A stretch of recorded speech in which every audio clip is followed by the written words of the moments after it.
got to start off this episode by saying I don't know if anybody has a better college football entrance than we do. I think we have the best college football show entrance. Who made that intro? I wonder. Oh, maybe it's a handsome individual who wears round glasses that co-hosts the show. Oh, that's right. It was me. Thank you, Blake, for the. You shouldn't have said round glasses because all I could think about is Jeffrey Dahmer also wore round glasses. All right, come on, man. You can't. It's the holidays, dude. We're taping an early show for the holidays. Be a little loving. No Dahmer references would be appreciated. Nevertheless, we are back. We are live. Welcome in, ladies and gentlemen. I'm one of your co-hosts, Blake Ruffino. Alongside me is my counterpart and co-host, Joe DeLeone. It is the day before Christmas Eve, so we are having to move some things around. I appreciate everybody being here with us. But today, Joe, we got a lot of portal talk. Got a lot to talk about. A lot of guys in the portal here that are going to other places, and we got to finish and start really previewing these other playoff games. So we'll talk about Penn State and Boise State.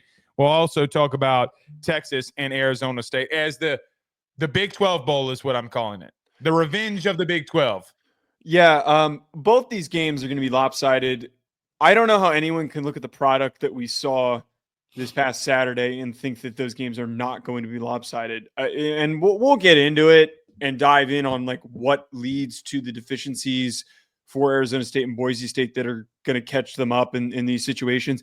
The thing that prevailed, I know that everyone wants the underdog, man. The underdog stuff makes it fun. But the thing that prevailed when Penn State started slow and Texas played sloppy in the third quarter that allowed Clemson to come back into the game.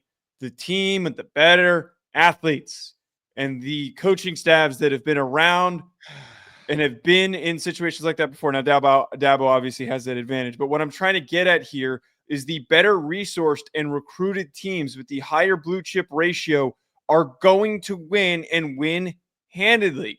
Please stop acting like this is basketball. This isn't freaking basketball. You know where we're going to start to see some crazy stuff happen? Where the Cinderella team is? It's Ohio State, who's the 8th seed.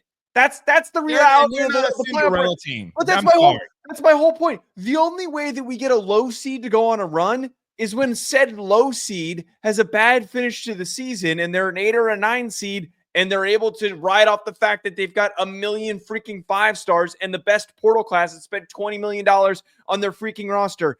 It's not going to be Boise State fans. I'm tired of hearing it. Well, I agree with you there. And here comes my, you know what? You brought it up. I did not bring this up. So just to say this has been my entire point. Ohio State beating the dog manure out of Tennessee. I just want to throw this out there.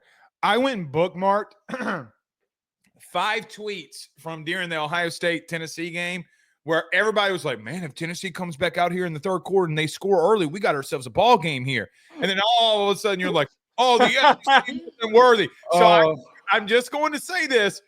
A lot of the people that are out there, it's like the SEC is overrated. I bookmarked all of your tweets. I went and found them, and I bookmarked all of them, and I did like them. So that way that you knew that I bookmarked them and that I saw what you said. But we'll talk about Arizona State. And, Joe, here's the thing for me. I'm not going to say anything about Boise. You know why? Because regardless of their loss to Oregon, Joe, they went toe-to-toe with the number one team in the country, regardless of when it was. The thing with me is, and I've emphasized this a lot the last 3 days, the SEC gets graded on a different scale than everybody else. For an example, we all talk about Ole Miss losing to Kentucky, a 4-8 Kentucky team. Mm-hmm. Arizona State got a bye, and Arizona State lost to a 4-8 Cincinnati team. Well, Arizona State had injuries. Trey Harris. The best receiver in the SEC, who, by the way, was out for 4 weeks and still led the SEC in receiving yards, was out. I look at SMU as an example, and I've said this a lot. You can't penalize a team for losing a conference game. Georgia was 29-1 in the 30 games that they had played, and they got left out last year. Well, it was a 4-team playoff. Georgia, you know good and damn well that Georgia deserved to be in that playoff. You just didn't want to. The SEC gets graded on a different scale. And here's the thing. Joe, if Wisconsin was in the same situation, me and you would be clamoring over Wisconsin. Like, for an example, If Wisconsin would have lost, 2 of their losses have been to Ohio State and Penn State, we'd be in here pounding the drum that Wisconsin's better than SMU. If they would have had those teams like they did in the past, we'd be pounding on the drum for them to get in. Yeah. It's about what you said, the talent level, and we'll talk about that here today. We'll also talk about the portal. Joe, Patrick Payton, Will Heldt, Duce Robinson, and Eric Singleton all have new spots, and we'll break those down in their entirety. So let's get to it here. Everybody do us a favor by hitting the like and share to all those groups. If you're on Facebook, I don't know if we're live on Facebook, but just in case that we are. If you're watching this on YouTube, close to 13,000, hit that subscribe button, notification bell, wherever you listen to podcasts, rate, review, and subscribe. Let's talk about our good friends over at betonline.ag. When we come back, we break down these games next. Stay with us. BetOnline is the fastest and easiest way for you to wager on all of your favorite sports, contests, events with the first-to-market odds and lines. Find reviews for all the news for each league, including Major League Baseball, NFL, NBA, NHL, combat sports, college sports, esports, and even golf. BetOnline continues to be the top online resource for all of your sports information for live in-game betting, props, and futures. Head on over to BetOnline today and use your mobile device to join and make your first sports bet. Use our promo code BELIEVE50, that's BELIEVE50, BLEAV 50, to receive your 50% off welcome bonus on your first deposit. That's betonline.ag, betonline.ag. By the way, do you have any thoughts on Shannon Sharpe and First Take going after Chris Fowler and Kirk Herbstreit? No, I missed that this morning because it was producing a show this morning for Yahoo. So what were their comments? So Kirk Herbstreit came out and said that you had shows like First I saw that part. Okay. Yeah. Well, then they responded, and basically Shannon Sharpe said, "There's no boss at ESPN that can keep me away from you if you keep putting my name in your mouth." And here's the thing: Shannon and Stephen A. go out there and have hot takes, but then when Kirk says you guys are idiots, then they get mad and they want to threaten somebody. So. Look. Well, wait, but here's my thing though: is that Kirk's job and his role is to be, the level-headed analyst. Shannon Sharpe, he did call him out though. He did call them out. So, but that's my whole point: is that Shannon Sharpe and Stephen A. Smith are drivers of engagement. The intent of their show is to provide entertainment and to put out takes that are going to require, call for people to react to them. Let the fans have the reaction that Kirk did. Kirk shouldn't call out his colleagues. I think that's bullshit. I don't think that is to call them lunatics when they're being literally employed and told to and directed by producers to say the craziest thing that they can in reaction to an outcome. That is like just completely out of touch for Kirk to say that. We had the conversation. Me and you had the conversation about Ryan Day, and even you. Well, we make a lot of comparisons between us and true. But here's the thing: I bring that up to say the fan base was on College Game Day when he was on College Game Day. Me and Ryan Day, they were screaming that he should be fired. Well, and also there were 25,000 Tennessee fans in the stands, so Kirk is also even more in the wrong for that as well. This was more real than he wants to admit. I guess he's doing some sort of peddling for Ryan Day because Ryan Day has his son plays there. Well, and then his other son's committed to Michigan, which is awesome. Which is pretty funny. All right, let's get to it here. So, Joe, the Big 12 Bowl is what I'm calling this. The Arizona State versus Texas game, and breaking this down, I guess, how do you see this game playing out? And Texas won in the first round and Arizona State having the bye. How is this one going to play out in your mind? Yeah, look, I opened the show by saying this, Blake. Arizona State has a lot of excitement offensively. Cam Scadaboo is a fun running back to watch. In the country to me. He is a bowling ball running with the football. Mm-hmm. But at the end of the day, in a matchup like this, when there's a talent disparity between the two programs and one is loaded with 5 stars, it's just like how we previewed the Clemson game. There's no reason why Texas shouldn't win this game by 14-plus points. There is every easy capability for Texas to run away with this thing, and they should run away with it at halftime. There's a reason why, and we said this twice talking about Texas, there's a reason why we held Texas to a higher standard, because there is the expectation that when you're this talented and you're the second best team in the SEC, the best conference in college football, that you're supposed to boat race teams like Clemson and Arizona State. So just the general overall thing before we really dig into the nitty gritty of breaking this game down of position group by position group and strengths and weaknesses, there is a gap. Cam Scadaboo is going to have a really, really tough time running the football against that front seven, seeing how easily they bottled up Clemson's run game. Understandably, they were without Phil Maffa. They're using a wide receiver at running back. But I also don't think, and I don't feel comfortable with Arizona State's receiver getting any separation on that secondary. They're not as gifted as that Clemson receiving core that was young and has a little bit of juice to do what they did. I think that Sam Levitt's going to have a really tough go. I think Scadaboo's going to have a really tough go. This should be really low scoring on Arizona State's end, and Texas should roll them by 14, 17, 21 points. Here's the problem I have in that.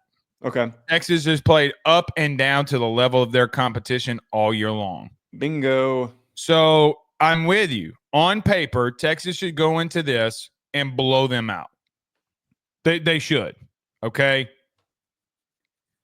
I also saw all year long them put themselves in situations where they should firmly grasp control from a team, and they did not have the ability to do it. For whatever reason, they didn't have the ability to do it.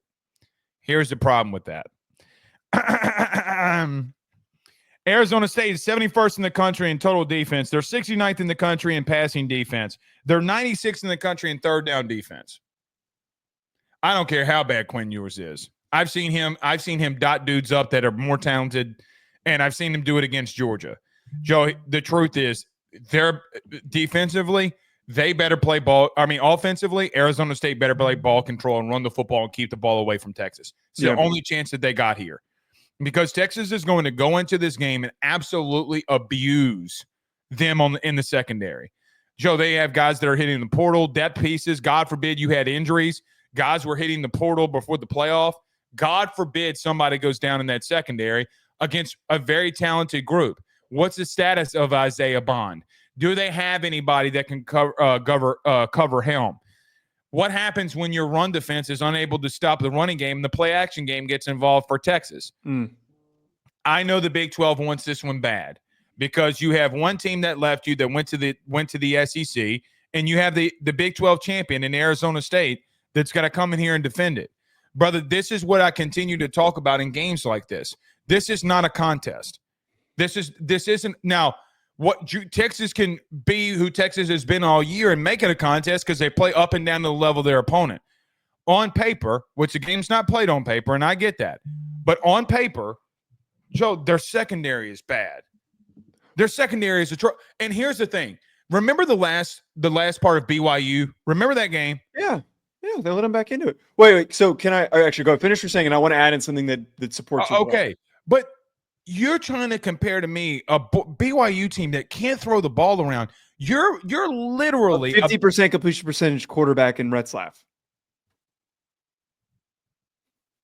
Joe, I mean, this is a nightmare scenario for Arizona State. So this is a step further than what you're talking about. Not only is their secondary inconsistent, we saw this in the Big 12 championship game where the game was close at first. They were giving up these big plays against a team that had Iowa State has good receivers. They were able to get a couple of splash plays, and then the game ended up separating the way that it did because Iowa State wasn't physical enough on defense. But here is where I am ultimately, for Arizona State's sake, why they're not going to be able to survive in this game and keep things close. They're 122nd, and we brought this up. I brought this up multiple times. They're 122nd in the country in sack rate. They have one of the worst pass rushes in the country. So this is a situation for Texas. Their offensive line's a little banged up. They're going to have the easiest challenge. And if anything, they get a nice little buffer. I don't know what the injury situation is for that offensive line of what the recovery timetable is. Can any guy actually really truly come back? They're banged up. This is a nice little reset. You could start backups and feel comfortable with it because Quinn Ewers is going to have time in the pocket. I get that Texas fans think that we truly hate them and we're super negative about them. It is what it is. This is They're the ones playing up and down to the level of their opponent. Right. This is a spot in a game that they are primed, and this is the type of opponent that they dominate against, because Quinn Ewers plays the best when he has less pressure on his shoulders and he doesn't have to do everything, and they can run the football. They're going to be able to be more balanced in this game. They're not going to see as much pressure in Quinn's face, and he's going to be able to dot them up. And we're going to come on here and we're going to find a negative to talk about after the game, because we're just trying to be realistic in the expectations for Texas. If they don't blow them out, this is my last bit. If they don't blow them out, Blake, we have something to talk about here. This is a team that you should win by 17 or more points. 14 even seems low for me. Yeah, I mean, because the Clemson game was 14 and they dominated that one, right? Like, I mean, and I think Clemson's more talented. But, Joe, here's the thing, though, man. Both teams came into the postseason 10-2, both of them. It wasn't created equally. Like, it's not. One team's losses are against Georgia. The other's against Cincinnati, and I forget the other team that Arizona State lost to. I mean, Joe, who did that? Texas Tech, I want to say? Maybe so. But here's the thing. I'm not trying to make parallels, and I'm not trying to do transitive property. Arizona State, you could barely run the ball in moments and times against Mississippi State. It was Texas Tech. Okay. I mean, like, there comes a part where, Joe, I don't want to watch this game. I don't. Oh, come on. Boo. No, bad take. That's one of your few bad takes. No, I don't want to watch this game. Because I know. Because they don't here's the truth. What team deserved to buy more, Texas or Arizona State? If there's a team with a bye, who deserved it more? It was Texas. It was Texas. And look, I don't trust Quinn Ewers. I've told you this last year when we did the show. I'm telling you, I told you again this year, I don't trust him. He can find ways to put them in situations where this game is close. They can turn the ball over.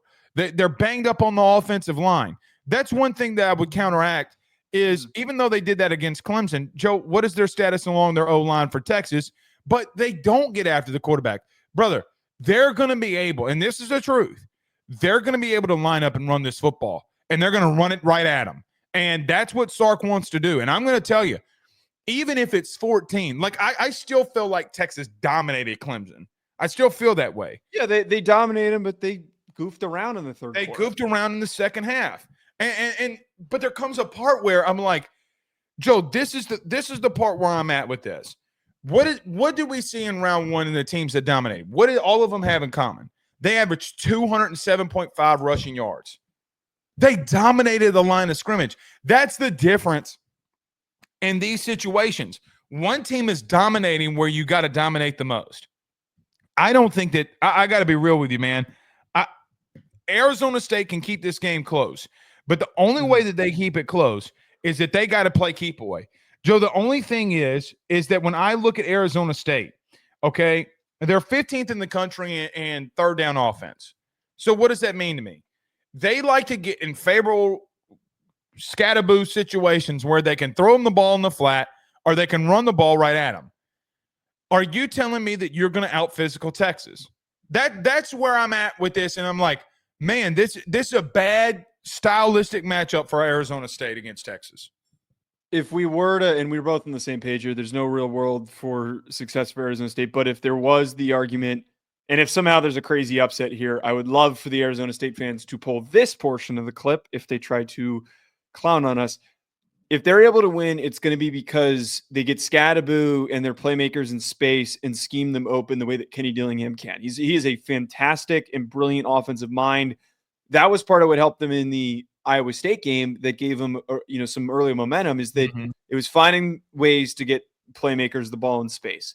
They're going to have a much tougher go because that concept does not work when you're going up against safeties and linebackers that run 4.4s or faster, and they're able to cut down on any of those lanes. That stuff works in the Big 12. It does not work against an SEC opponent. Scataboo has not been hit by anybody in the country like Anthony Hill. Nobody.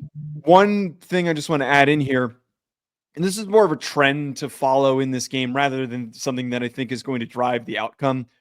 We know that Texas has interception issues. It's not always Quinn Ewers' fault. Sometimes they're tipped, but they are still 63rd in interception rate compared to Arizona State, that I think that is a nice comparison here.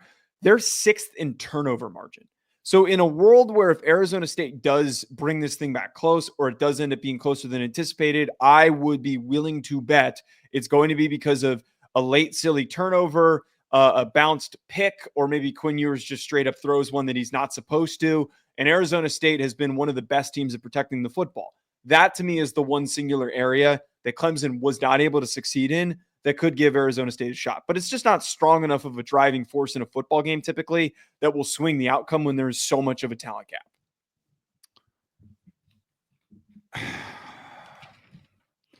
gap. I'm looking at this. Joe, I got to be real with you. I don't know if I can see a path. The only path that they have is that Scatterboo goes off and that you're able to hold on. And Quinn plays like shit. And Quinn plays like doo-doo. That's the only thing that I could see that would promote them here. The last thing that I would say is think about that Clemson game a couple of weeks ago. If you're watching, I guess it would be about a week and 10 days ago. Clemson was 73rd in run defense. You're 71st. They ran for 300 yards on Clemson, and you don't have those bodies. You don't have those dudes. That's where I'm saying, like, Joe, even if it's 17 points, how did the game look? Yeah. Because I still look at that Clemson game. I went back and watched it this morning. Brother, they dominated in the interior. They dominated Clemson. That's why I'm just like, good Lord, have mercy alive. I think that this is going to be, as we say, somebody's about to open up a can of whoop ass. I just don't know. We'll just have to wait and see. Okay. All right, let's move on here. Let's go to Penn State and Boise. So the Fiesta Bowl, Boise State versus Penn State. Joe, Penn State coming off the victory against SMU. Boise State having the first round bye. Your thoughts on how this game's going to go?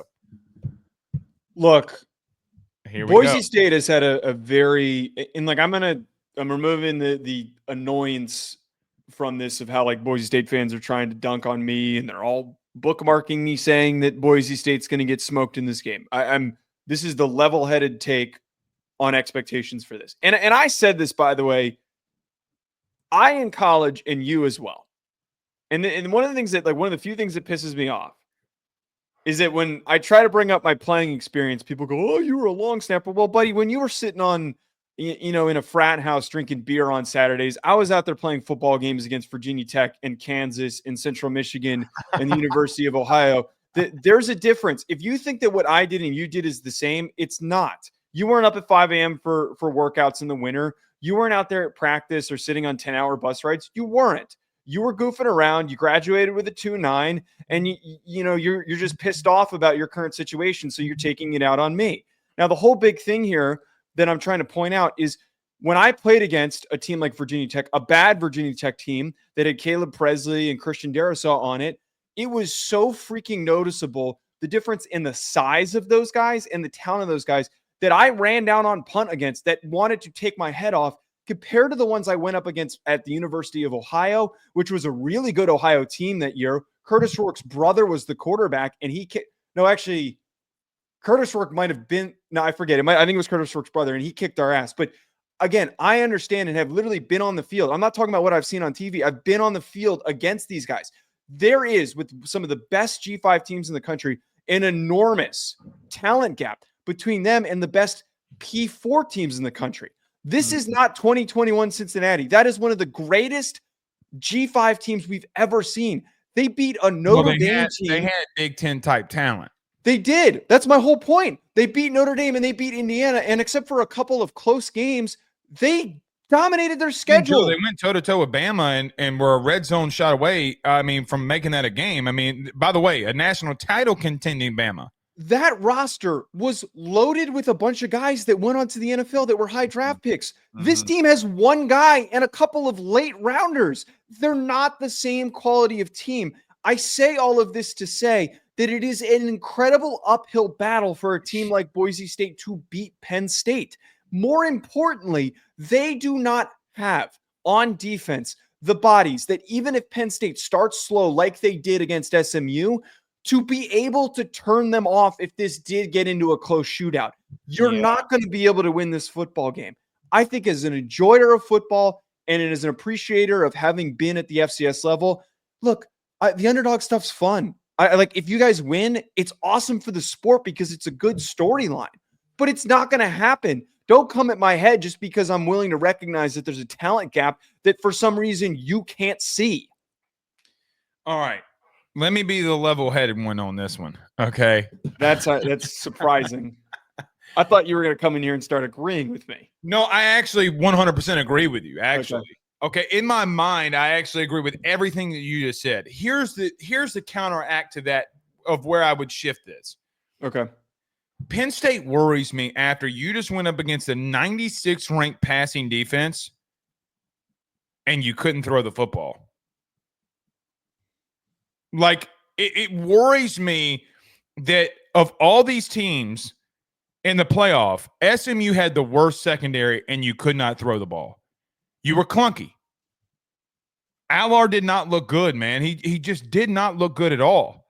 I mean, 13 of 22. I mean, I guess he had some moments, but Joe, I got to be real with you. What Penn State's going to show up here? Like, what Penn State shows up? Because, Joe, if they can't throw the football in a really bad secondary, I mean, it's not out of the realm of question to say that Penn State can, well, it was just an outlier. Okay, maybe it was an outlier. It's not an outlier because they've done that all year long.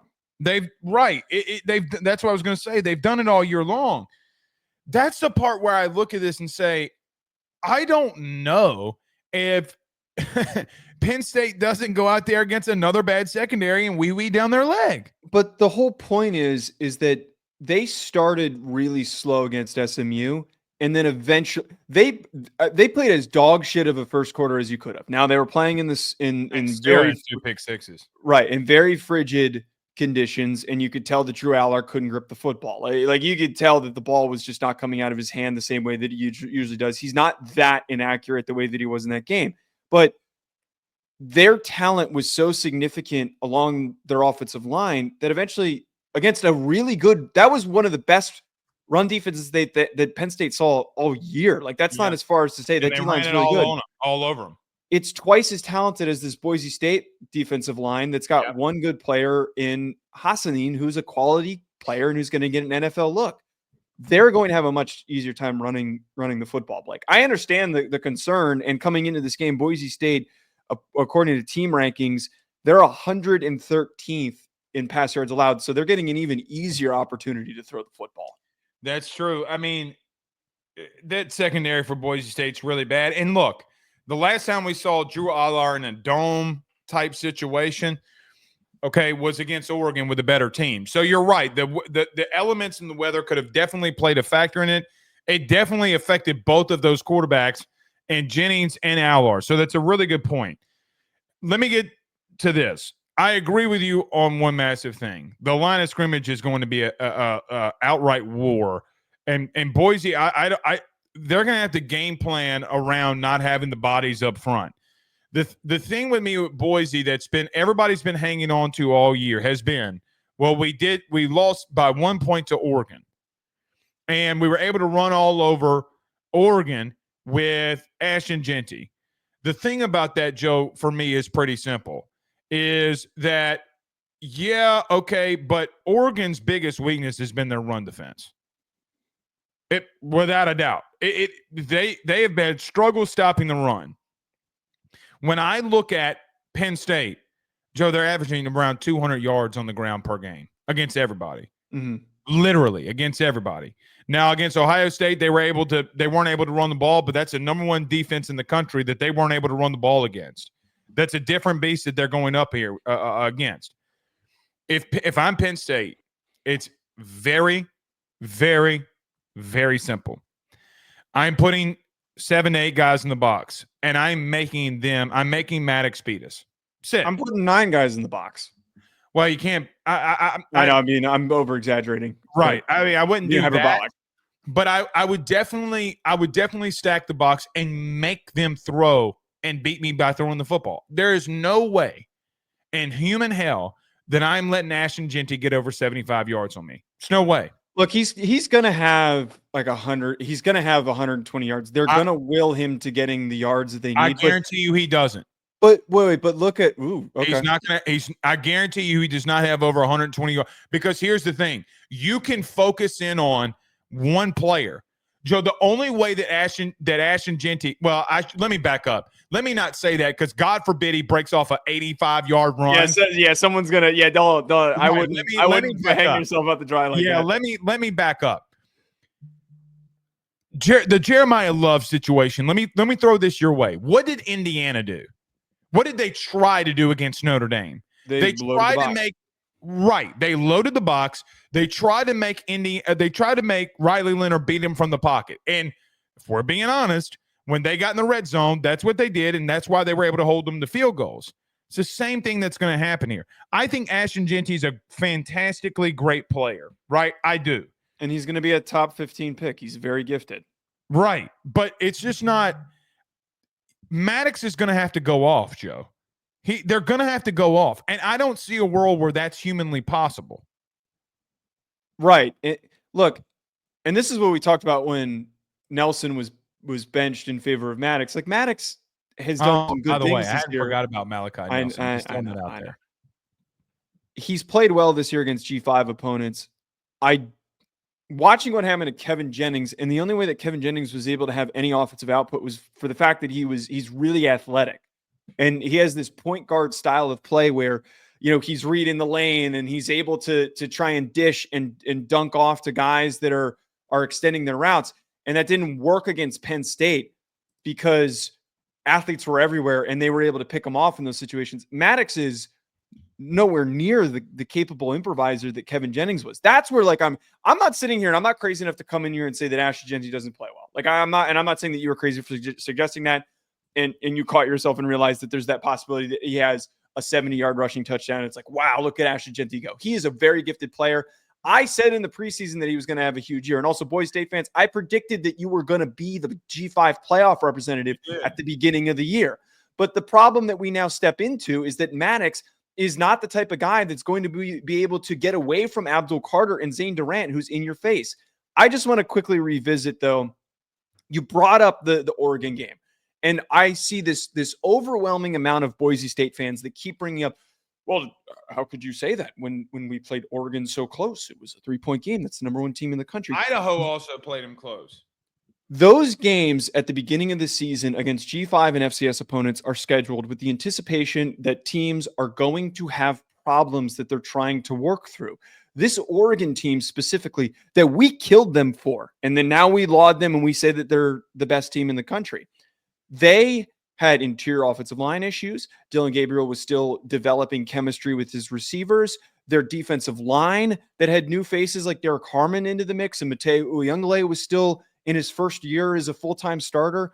They were not the same version of Oregon. To make this assumption that teams are static and they don't improve is ridiculous. You played the worst version of Oregon and you played them close. And Oregon schedules that game with anticipation that they're expecting a challenge and they might not play their best football. The week prior that you just mentioned, Blake, they barely beat Idaho by 10 points because they couldn't finish in the red zone. So we need to contextualize. Y'all can put up a banner for playing close against Oregon.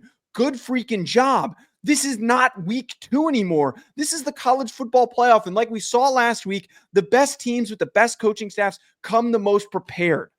The same shit's not going to happen that happened in week 2. No, it's not. Brother, I mean, again, no disrespect to the Boise State fan base or team. Well, they disrespected me, so I could care less at this point. Well, no disrespect. They don't deserve a bye. Now, the last thing I'm going to throw in here, and I'm interested about all of this. How does these teams that had byes, all 4 of them, Oregon, Arizona State, Boise State, Georgia, how much does that help them? Because I still think that that's a very big deal in this sense.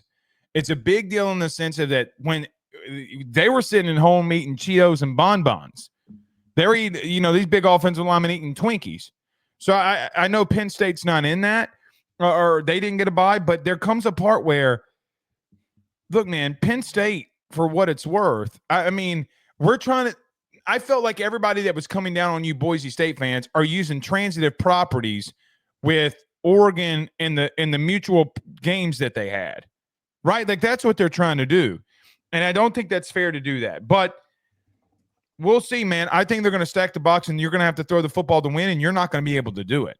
That's how I see it. And your defense is god-awful. It's god-awful. Okay. Let's move on here. So, Joe, we have some big transfer portal news that's continuing to hit the headlines here. You want to start off here? Let's start off here. I know you got a lot of pushback for posting this guy's film, but Patrick Payton has committed and signed to LSU. Your thoughts? Yeah, look, I brought up to not fully address the Florida State fans that were salty about his performance this year. This, to me, is a really underrated signing because Patrick Payton coming into 2024 had a lot of upside. He was highly regarded in NFL draft circles. He was one of my highest rated edge prospects coming into the year because he is long, he's flexible, and he's also quite powerful for how thin he is. He can be a really good run defender when he chooses to. He can be a really productive pass rusher. His tackles for losses are in the run game. Exactly. I understand that Florida State fans want to point out that this kid didn't give full effort. And that was something that when you talk to people in the NFL, that was the concern, was that is he going to give and show up to the same extent in 2024 when he had to be the guy? And he didn't. The whole team didn't show up. It is hard when you're on a bad football team to have the focus and the desire and the motivation on a week-to-week basis when clearly there is something going on behind closed doors that we don't know about. We can't put that on the young man because we don't know what was going on. The reason why I say that this, we have a pretty good idea. They went 2-10. Well, we have an idea, but we just don't. My point is that like we don't know what was the driving force of this. Right, was it the coaching staff? Was it the roster? Was it personal issues? We don't know, which is why I'm not the biggest fan of coming at these kids and saying, they're pieces of garbage. He didn't try this year. Good luck to LSU. This is a shit pickup. It is such an irrational, insulting thing for fans to do, to say that. But I talk about Patrick Payton going into a coaching staff with the best defensive line coach in the country, to be amongst a group of guys that are going to help accentuate with, young players that could be stepping up that were 4- and 5-star players. This defensive line could take a huge step forward. I say this to say that Patrick Payton could go out there and he could have decent production and just be a decent contributor and play well. Or he could go on to be like Princely Humamielen, who a lot of people question his character and his focus and his effort and his desire. Patrick Payton could go on to be a first-round pick if everything goes well. If Braden Swinson can be as productive as he was this year, I see similarities, and I think that Patrick Payton is another underrated add for this LSU portal class. So here's the thing. I went and watched him a lot, meaning Patrick Payton, in the last couple of days, weeks, whatever. Mm-hmm. Joe, he went – so they had a game against against Boston College that they had. Dude had 4 tackles for loss. And you're trying to convince me at the current moment, all of them are on run plays. And I'm looking at it right now, the statistics. You're trying to convince me at the current moment that he was the problem when you literally had DJU that went below 50% completion percentage, threw for 272 yards, had 3 turnovers. That's what you're trying to convince me of. So yesterday when I went and watched the Boise State film, keep seeing Boise State because we just got done talking about him. When I keep going and watching the Boston College film, and I see him dominating in the running game, when I go and I look at the Miami film, when I go and look at all these different films, when I go and look at 2023 when he was surrounded by other defensive tackles that can play, and he had 70 pressures. Joe, he had 70 pressures in 2023. That's more than Braden Fisk and Jared Verse combined. Like that's the part that I'm trying to make here. And by the way, he was a big catalyst of guys having Jaden Daniels, and I saw this with my own eyes, where Jaden Daniels has got a scramble left and Jared Verse is the beneficiary of Patrick Payton being a speedster off the edge. Here's the thing. Don McKinley, 5-star defensive tackle. Bo Davis goes and gets Sadir Mitchell. Jacoby and Guillory returns. Jack Pyburn's physical in the run game. You go and get Butler. Joe, they've recruited 3 top 50 edges that are also developing here under Kevin Peoples. You're going to now have to convince me that the situations are equal. Okay, so this is the whole thing that, like, and I hate, I know it sounds like today I'm like on one with reacting to fans. I hate overreacting to fans because anyone who follows me knows I love going back and forth and being positive with people. Like, it's one of my favorite things. For example, on Friday, I posted Siobhan Ravel, who's going to be a first-round pick in this upcoming draft. I posted his tape. ECU's head coach retweeted me. I have all these player personnel people retweeting me and people commenting like he's a great young man. Those are the interactions I like.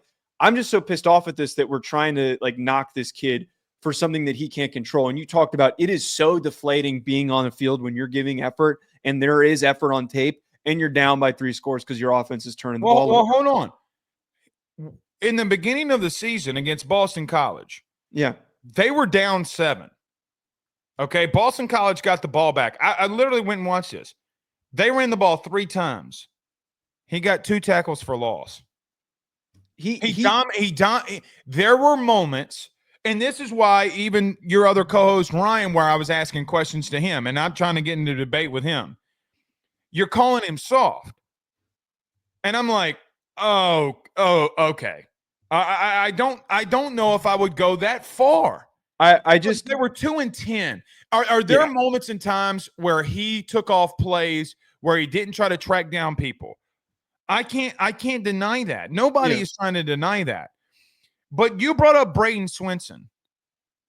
Right, a high potential kid who needed a little time, and this year he was really productive and he played well. And look, the effort there for Patrick. By the way, what happens if Harold Perkins comes back? What happens if you have this defensive line that you went and got, and you're going to have to guard, you're going to have to scheme up against somebody that it's a completely different situation here, Joe. The effort definitely needs to be more consistent, which I don't mind bringing up, but you're talking about like so many people were nitpicking me saying like, what do you mean by situation? Oh, he's got to have Braden Fisk and Jared Verse. Yeah, no shit that's going to lead to a lot of production, but he's stepping into a team that's going to be very competitive this upcoming year and is going to be a lot better defensively. So yes, that is the situation I'm referring to, being on a team. Well, hold on. Braden Fisk and Jared Verse didn't benefit from the 70 pressures that he generated? Well, right. Like it's I don't know. I don't like this logic that I've been getting from I don't like the Florida logic State either, fans. but I promise you this. LSU went and got 4, Joe, a third of their portal haul had been on the D-line. And it needed to be. That's one thing. That's one thing that and now you have 2 5-star DTs that are coming in here. The last time that we saw Don McKinley, the number 2 defensive tackle in high school last year, what did he do? He had 2 sacks.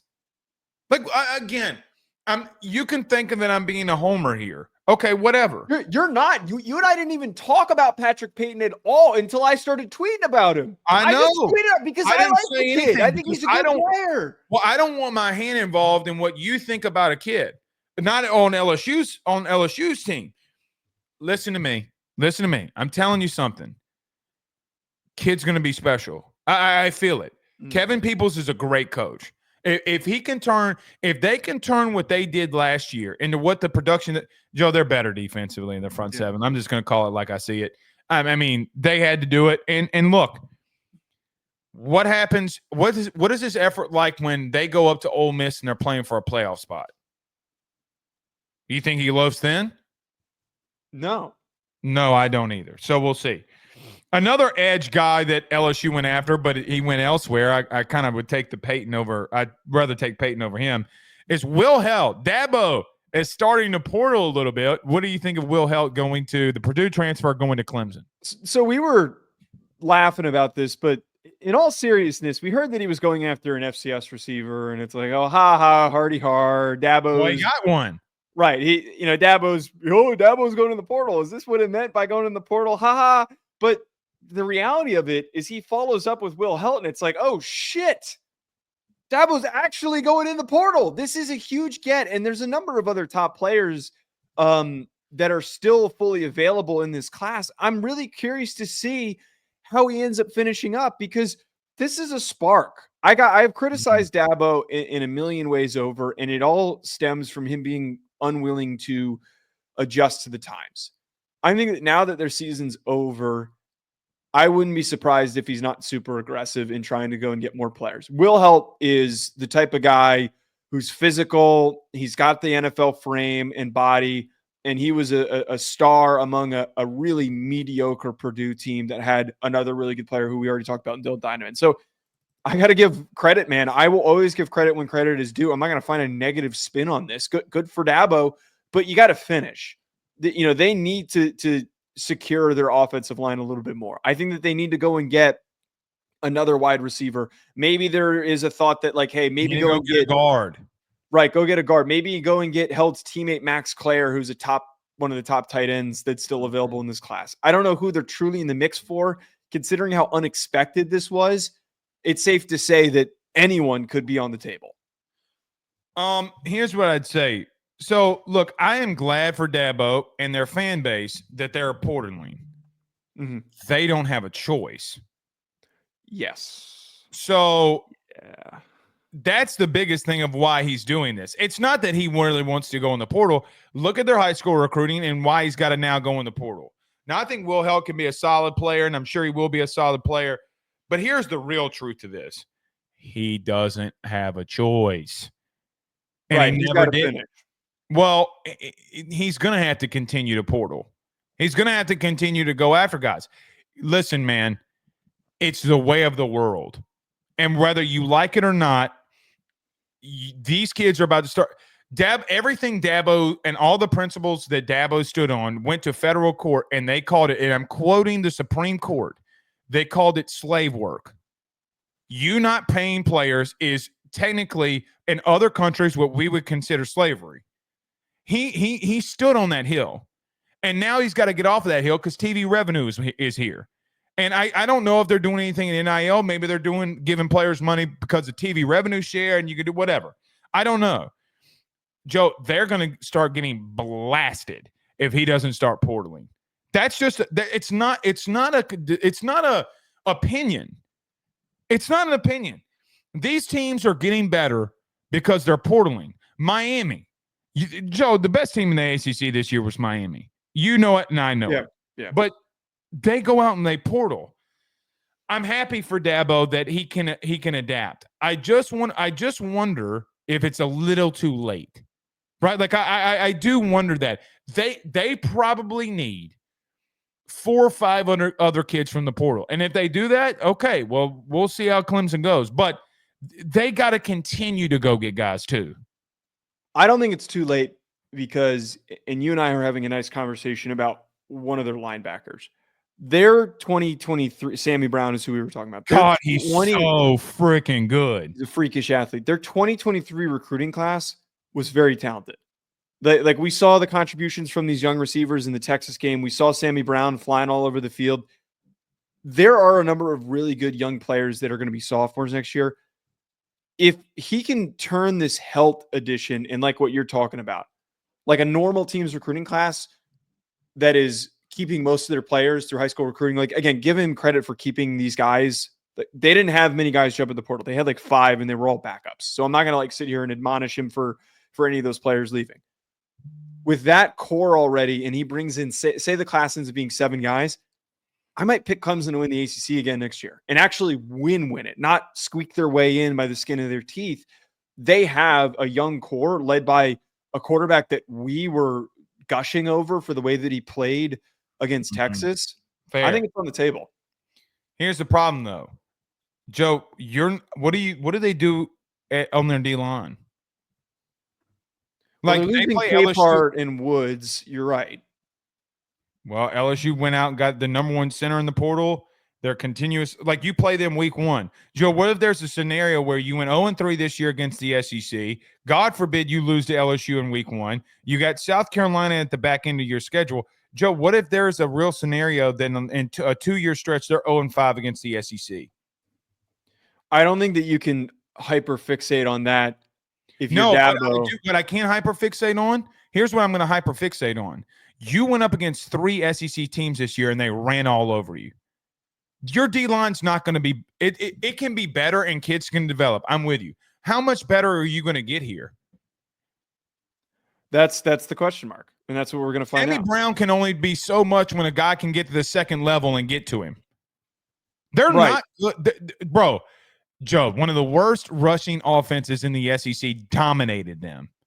That's the last thing that we're going to see from them until the beginning of next season. So that's got to be the bounce back. You're right. Will Heldt's a great pickup, but he's not stopping the interior run game. He's not helping you there like that. Right. He's just not going to. So we'll see. All right, a couple more here before we get out of here. Duce Robinson got a lot of comparisons to other and former Florida State wide receivers, but Duce Robinson out of USC has committed to Florida State. Your thoughts? Yeah, I mean, this is an unbelievable pickup. We saw the issues that they had at receiver this year since losing Johnny Wilson and Keon Coleman. They desperately needed something, and that's something that they're able to pull is an unbelievable athlete. Once considered a tight end, I'm curious what they do for his deployment, but he has the frame and the ball skills of a tight end, but the athleticism and the impact after the catch of a receiver. He is a true hybrid weapon that is going to be impossible to keep up with. And this is what we know that Florida State, you just mentioned that the comparisons that get thrown out for, we can talk about Kelvin Benjamin, we can talk about Johnny Wilson, we can talk about Keon Coleman, all these big body. Benjamin was a Popeye's biscuit away from being a defense. Right, he's not as big as Kelvin Benjamin, but to have this tall, long, dominant athlete, I think is huge. And Castellanos is going to be their starting quarterback likely next year with the departure of Kromenhawk, I think that's how you pronounce that. I think that this is the first step forward for them regaining their footing. There is no reason why that they shouldn't return back to the top of the ACC. But the thing that scares me is that lack of high school recruiting foundation that they just currently do not have. This is a situation that feels like it might be a little bit too late, but I got to just give praise to Duce Robinson because he's an amazing athlete. Joe, are you confident that Castellanos can get him the football? Castellanos is a good player. Wait, we said a lot of that about Jordan Travis, and Jordan Travis ended up being really good his final 2 years. That's fair, but who's their OC? A guy that wants to go in there and run the football. I'm with you. Duce Robinson's a good player. It's going to be – their overhaul is insane. It's going to be interesting to see what Florida State does. In reference to Duce Robinson, look, we've seen guys like Castellanos with Gus Malzahn, speed quarterbacks. Nick Marshall comes to mind. We've seen them at his biggest success when he has a guy like Castellanos. Joe, I'm not sure if like you get Duce Robinson, you get Castellanos. What's up with your O-line? What's up with your D-line? Right. They lost a lot. They've lost a lot. Buddy, I got to be real with you. I love that they're getting some guys. I'm still worried for them. They're not getting enough. They're not. I mean, they're not getting enough top premier guys in the portal that they can band-aid this. I mean, they're in trouble. I'm sorry, they're in trouble. So, do you go from 2-10 to like how much better can you get from 2-10 and all those guys are gone? Yeah. Like, where's your base, Joe? What do they do good that scares you? Do you know anything about them? So, that's a good point. Duce Robinson comes in and is a good player, but my question now becomes with them: hey, man, what happens when you go up against a physical team in Georgia Tech next year? Do you have the interior defensive line that can stop Haynes King and all those guys that are coming back? Joe, does a 2-10 team get back to where they were? Can they go from 2-10 to 9-3? I don't think Duce Robinson changes that. I think he's a great player. I really do. But I don't know how much he changes that. I think realistically, and it's too early in the portal class to like really paint this picture, and we'll have plenty of time to nitpick over roster details and stuff over the offseason. I think at the current moment, a more realistic turnaround is going 8-4. And if you go 8-4 and you bounce back, that's an accomplishment. And you need to go 8-4 to get back to 10-2, to get back to 11-1. It's a process. There is no overnight change, especially when Mike Norvell got his ass kicked on the recruiting trail late.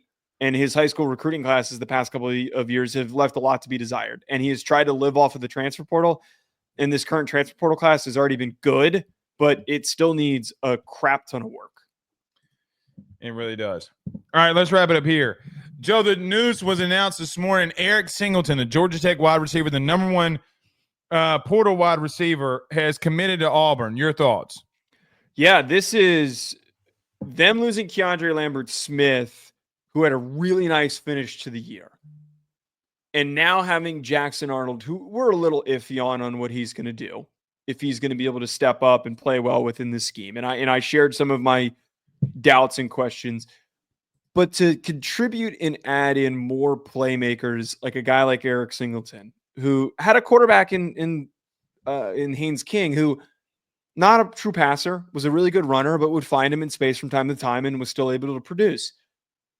I think that Singleton has the potential to be a top 5 receiver in the SEC this upcoming year. In an offense that knows how to find playmakers. And if Jackson Arnold could take that step forward in a new scheme and in a new situation, it's all 100% on the table. Auburn, to me, I think is going to ultimately be, like we talked about coming into this season, the biggest wild card. Eliminating turnovers is going to be our heavy talking point.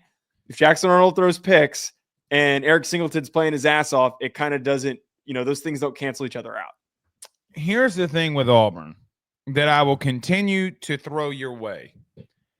Their talent is not indicative of what their record showed. Mm-hmm. Hot take. I think Auburn can be a damn good football team going into 2025. Joe, they've recruited well. I do think that they're developing well. But I look at Auburn as an example. You go and get Chaplin from Virginia Tech, the offensive tackle. You bring in Fields. You bring in Singleton. You bring in Mason Murphy, the offensive tackle from USC. You went and got Strader, the cornerback. And let me just say this. Listen to me now. Listen to me. I'm serious. Rayon Strader is the biggest slept-on pickup in the country. The DB out of Ohio State. He's got a 6'8" wingspan, and I know I'm going to get to Singleton, but just stay with me. He's got a 6'8" wingspan. Think about this. In 2 years, he had 100 tackles at corner. He had 30-plus PBUs. 30. I can make the argument that Auburn has stacked themselves in the portal now. Okay, with the Eric Singleton pickup, the number one portal pickup in the country was him right now at wide receiver. Who's going to get him the football? Right. Who's going to get him the football? Arnold. What about Daniels? Are you 1,000% sure that the Daniels, the kid from Stanford, can't come in here and beat him out? I mean, I don't know. Probably not. Joe, Jackson Arnold has been bad, and you know that, and I know that. Now, Arnold can blossom, and I think he's more built for what Hugh wants to do in the RPO game. The truth about Auburn and a guy like Singleton, I do think Jackson Arnold or Daniels or Deuce or Deuce can get him the football. Hot take. They are a much better football team than anybody wants to give them credit for. They could not eliminate turnovers. And Joe, what happened when they did? What happened when they eliminated turnovers? In one game. They beat the dog shit out of A&M, a very physical football team. We got a long way to go. A long way to go to the beginning of 2025. I think Auburn can be one of those teams, even with their schedule. They can be one of those teams that surprise people, and Singleton as a whole. And then let me get back to him. Dude, go watch any Georgia Tech game this year. Look what he did against Georgia. Look what he does against these teams. He is a special young man. He's a freak of nature. But I cannot talk about Auburn at the current moment and not look at what they've done everywhere else. Joe, it's only a matter of time. I'm telling you, they've recruited too well. It's only a matter of time before Auburn starts doing some really damn good things. I don't disagree with that, but and the craziest part about all of this, their success literally lives off of Jackson Arnold improving as a decision maker. And it goes in with what you just said, that the turnovers were what killed them from a completely different quarterback. Joe, if they don't turn over the ball against Alabama, they win. They do that against Georgia. Yes. They could win. They would have had a much better record. And it's, a lot of people love to point out the ifs, ands, and buts and all that crap. Oklahoma's another game too that they could have won. Right. But turnovers and making better decisions is a very visible and tangible thing that very obviously killed them. Jackson Arnold's biggest issue and why he didn't work outside of him not having anybody really blocking for him and any receivers to throw to, which is a huge, uphill battle. He still was turnover prone. Does a better situation with better receivers and a better offensive line, and a better scheme, does that help eliminate the turnovers? If he eliminates the turnovers and he goes from what he threw to a let's say he goes sub 10. If he goes sub 10 interceptions, I think that this is potentially a 9-win football team next year. He's maybe better. Go lower than that. He's going to have to be below 7. But to your point, think of that wide receiver room for a minute. Let me ask you a hot take. Is Eric Singleton and Cam Coleman one of the best duos in the SEC next year? Depends on where Zachariah Branch goes. Okay. As of right now, yes. Take Zachariah Branch out of him for a moment. I can make the argument with Cam Coleman and Eric Singleton, they're one of the top wide receiver corps in the country, not just the SEC. It only depends on what happens with Texas and who declares, but I would agree with that statement. Well, what are they, top 3, top 4? LSU got Barian Brown, Aaron Anderson, and Nick Anderson. They're at least top 3. I would say that they're at least top 3. They're pushing upon that. The question is, can somebody get them the football? Is the ultimate thing. All right, y'all have a very merry Christmas, Joe. I hope you get coal in your stocking because you've been a naughty boy all year. Just kidding. Okay, that's the wildest thing that you said. Not because that's mean, but that's just like you say. That's what she said. And pause. That's the heaviest pause that you've had on this show. You've been a naughty boy. Okay, all right. End the show. We're done here. Everyone enjoy your holidays. All right, happy holidays, Merry Christmas to everybody. Y'all have a good one. Peace.